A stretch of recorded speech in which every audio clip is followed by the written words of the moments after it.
बड़ी खबर के साथ बुलेटिन की शुरुआत करेंगे। आज पुंछ के दौरे पर रहेंगे राहुल गांधी। पाकिस्तान हमलों के पीड़ितों से मुलाकात करेंगे, ये बड़ी खबर सामने आ रही है। आपको बता दें आज पुंछ के दौरे पर राहुल गांधी जा रहे हैं और पाकिस्तान की तरफ से जो हमला किया गया था उनके पीड़ितों से मुलाकात करेंगे। पाकिस्तानी गोलीबारी के पीड़ितों से आज उनकी ये मुलाकात होगी और पाक गोलीबारी में मारे गए लोगों के परिजनों से भी मुलाकात कर उन्हें ढांढस बंधाएंगे। राहुल गांधी आज जम्मू कश्मीर के पुंछ जाएंगे। यहाँ वे पाकिस्तानी गोलीबारी में मारे गए लोगों के परिवार वालों से मुलाकात करेंगे। कांग्रेस महासचिव जयराम रमेश के मुताबिक देखिए राहुल गांधी तकरीबन सुबह 10:30 बजे पुंछ पहुंचेंगे। 22 अप्रैल को पहलगाम आतंकी हमले के बाद से ये राहुल का दूसरा दौरा रहा है और इससे पहले 25 अप्रैल को श्रीनगर पहुंचे थे। यहां उन्होंने सीएम उमर अब्दुल्ला, एलजी और घायलों से भी मुलाकात की थी। गौरतलब है कि देखिए पहलगाम की बैसुरन घाटी में 22 अप्रैल की दोपहर आतंकवादियों ने पर्यटकों पर फायरिंग की थी और हमले में 26 टूरिस्ट मारे गए थे, 10 से ज्यादा घायल हो गए थे। और इसके बाद देखिए भारतीय वायुसेना ने 6 और 7 की रात जो है ये बड़ी कार्रवाई की थी, यानी कि एयर स्ट्राइक किया था, जिसमें पाकिस्तान और पीओके में 9 आतंकी ठिकानों पर एयर स्ट्राइक कर दी गई थी। और चलिए ज्यादा जानकारी और बातचीत के लिए हम सीधे रुक कर लेते हैं अपने संवाददाता रमन सैनी का। रमन, क्या कुछ जानकारी, क्योंकि इससे पहले भी राहुल गांधी जो है वो पहुंचे थे जम्मू कश्मीर, वहां पर भी उन्होंने मुलाकात की थी और जितने भी इसमें त्रस्त थे, यानी कि पाकिस्तानी गोलीबारी में जिस तरह का नुकसान देखने को मिला था, उन लोगों से उन्होंने मुलाकात की थी और आज पुंछ के भी दौरे पर जा रहे हैं। जी हाँ, बिल्कुल। देखिए राहुल गांधी जो देश के संसद में लीडर ऑफ अपोजिशन है, उनका आज पुंछ का दौरा है। करीबन 9:30 बजे वो जम्मू एयरपोर्ट पर लैंड करेंगे और यहाँ से ही सीधे हेलीकॉप्टर के माध्यम से वो पुंछ पहुँचेंगे और पुंछ करीबन 10:30 बजे वो उनका पहुँचने का कार्यक्रम है। और उसके बाद वहाँ पर जो अफेक्टेड फैमिलीज हैं, जो पाकिस्तान की शेलिंग में 8 और 9 और 10 तारीख की रात में जो जिस तरीके से पाकिस्तान की तरफ से पुंछ शहर को निशाना बनाते हुए आर्टिलरी शेलिंग की गई थी, उसमें करीबन 20 लोगों की मौत हो गई थी, 70 से लोग ज़्यादा जख्मी हो गए थे। तो उन लोगों से मुलाकात करेंगे, उनको अपना ढांढस बनाएंगे और साथ ही साथ में ये भी विश्वास दिलाएंगे कि पूरा देश उनके साथ जो है वो एकजुटता के साथ जो है वो खड़ा हुआ। इससे पहले हमने देखा था कि जब बाइसन घाटी में आतंकी हमला हुआ था जिसमें 26 निर्दोष लोगों की जान गई थी, उसके बाद भी 24 तारीख को राहुल गांधी जो है वो श्रीनगर पहुंचे थे और वहां पर अनंतनाग जो हॉस्पिटल है वहां पर घायलों से उन्होंने मुलाकात की थी।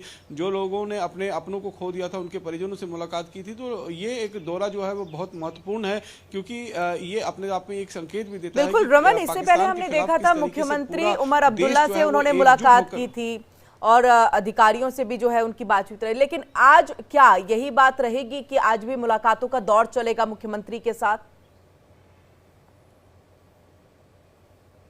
देखिए अभी मुख्यमंत्री के साथ मुलाकात करने की कोई जानकारी हमारे पास नहीं निकल कर आ रही है, लेकिन ये निश्चित रूप में है कि 9:30 बजे वो जम्मू एयरपोर्ट पर लैंड करेंगे और उसके बाद वहां से ही हेलीकॉप्टर वो पुंछ जाएंगे। 10:30 बजे पुंछ में वो लोगों से मुलाकात करेंगे और वहां से वो फिर श्रीनगर रवाना होंगे और श्रीनगर का जो एयरपोर्ट है वहां से 1:30 बजे के आसपास में उनकी दिल्ली की वापसी है। तो निश्चित रूप में एक करीबन 3.5-4 घंटे का उनका ये दौरा होगा। ऐसे में एलजी से मुलाकात करना या फिर चीफ मिनिस्टर से मुलाकात करना ये थोड़ा सा मुश्किल लग रहा है। हो सकता है कि खुद उनसे मुलाकात करने के लिए उमर अब्दुल्ला जो है वो एयरपोर्ट पर आ जाए, क्योंकि उनका किसी भी और जगह पर बाहर निकलने का, चाहे वो श्रीनगर एयरपोर्ट से बाहर निकलने का हो या फिर जम्मू से एयरपोर्ट से बाहर निकलने का कोई कार्यक्रम जो है वो अभी नहीं आया। सिर्फ और सिर्फ पुंछ के लोगों से वो मुलाकात करने के लिए पहुंच रहे हैं, क्योंकि पुंछ के लोगों ने इस पाकिस्तान की गोलाबारी से जितना नुकसान उठाया है उसमें कहीं ना कहीं वो एक मरहम लगाने की कोशिश उनकी तरफ से होगी और ये संदेश होगा कि न केवल भारत सरकार बल्कि पूरा विपक्ष भी जो है इस मुश्किल की घड़ी में उनके साथ खड़ा हुआ है। क्योंकि अभी भी अगर आप पुंछ की तस्वीरें देखेंगे,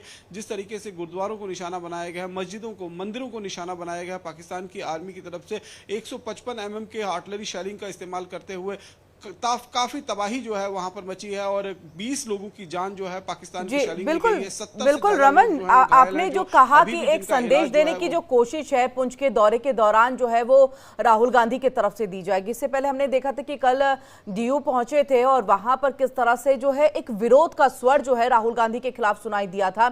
वहां पर तमाम जो स्टूडेंट्स है वो ये पूछ रहे थे कि आपने आखिरकार ये जो स्ट्राइक हुए इसको लेकर के सवाल कैसे पूछा, आपको क्यों लग रहा है कि ये स्ट्राइक नहीं नहीं हुआ या कितने राफेल मार गिराए गए, इस तरह की जो तमाम इससे पहले जो है सवाल पूछे गए थे राहुल गांधी की तरफ से भारत सरकार से, इसको लेकर के एक विरोध का स्वर दिखाई दिया। क्या एक तरह से ये माने कि डैमेज कंट्रोल की ये कोशिश है जो अभी नेगेटिव एक चीजें देखने को मिल रही है? हम देख रहे पाकिस्तान के मीडिया में भी राहुल गांधी के बयान को जो है लगातार दिखाया जा रहा है कि देखिए खुद जब वहां के प्रतिपक्ष के नेता जो है इस तरह से सवाल पूछ रहे हैं तो समझा जा सकता है कि देखिए हमने कितना डैमेज जो है वो भारतीय सेना को पहुंचाया, भारत को पहुंचाया है। जी हाँ, बिल्कुल। देखिए, जिस तरीके से हम आज से नहीं, यानी कि 2016 में भी जब हमारी तरफ से सर्जिकल स्ट्राइक हुआ था, 2019 में बालाकोट एयर स्ट्राइक हुआ था, तब भी राहुल गांधी और विपक्ष की तरफ से इस तरीके के सवाल उठे थे। लेकिन इस बार जब बायसरन घाटी में आतंकी हमला हुआ उसके बाद हमने देखा कि पूरा विपक्ष जो है वो एक साथ सरकार के साथ खड़ा हुआ था। और जब उसके बाद जब ऑपरेशन सिंदूर को अंजाम दिया गया और लगातार जो है वो पाकिस्तान का झूठा प्रोपोगंडा के बीच में विपक्ष फंसता हुआ नजर आ रहा था। राहुल गांधी ने भी सवाल पूछे कि देश को ये जानकारी मिलनी चाहिए। लगातार विपक्ष इस बात को लेकर दबाव कर रहा है कि सर्वदलीय बैठक बुलाई जाए, पार्लियामेंट का एक स्पेशल सेशन बुलाया जाए ताकि उनको ये बताया जा सके कि हमारा कितना नुकसान हुआ है।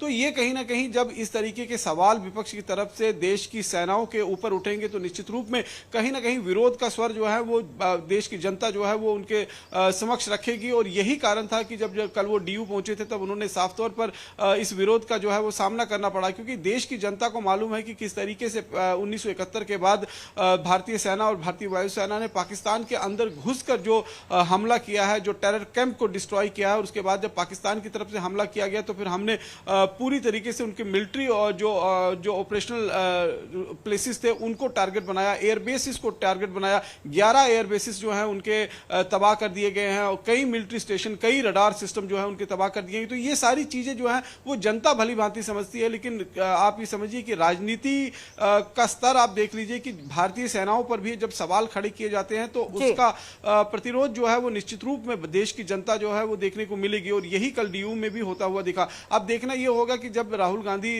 पुंछ में पहुंचते हैं तो वहां पर किस तरीके के हालात जो हैं वो देखने को, मीडिया से भी बात करेंगे राहुल गांधी की, ऐसी कोई जानकारी मिल रही है रमन?